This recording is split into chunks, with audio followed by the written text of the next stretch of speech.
Idinaraing ng mga nagtitinda sa Batangas City ang matumal na bentahan kahit walang paggalaw sa presyo ng karne ng baboy at manok. Alamin yan sa report ni Denise Abante. Naglalaro pa rin sa 350 to 360 pesos ang presyo ng karning baboy sa Batangas City Old Market. Presyo pa rin ito simula noong nakarang buwan ayon sa ilang tindera. Bagamat walang paggalaw sa presyo, wala rin naman daw gaanong paggalaw sa bentahan. Kaya mula sa isang buong baboy na pakatay, kalahati muna nito ang kinuhang pambenta ni Rodora. Napakahina ng aming pagtitinda. Minsan maraming tira pagka isang buo. Ginagawa namin longganisa. Di naman nasasayang. Walang masyadong makabili. Konting-konti lang tubo.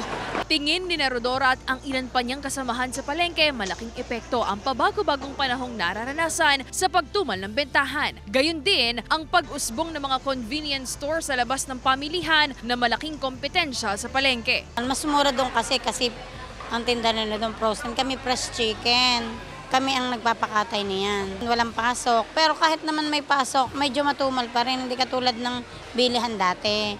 Kasi nga madaming kakompetensya na ngayon dito. Mainit. Ngayon naman, tag-ulan. Mahina din, lalo na pag yung naulan.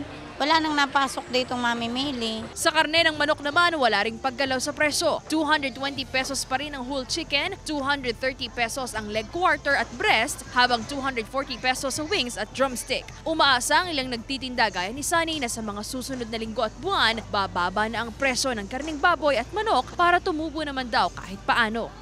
Sana bumaba ang presyo para bumilis ang bilihan. Latas kasi sa buhay ang baboy, yung karne. Sana makaubos lagi para kumita ng may-ari ng tindahan. Kasama si Buhay Adante Jr., Denise Abante, Balitang Southern Tagalog.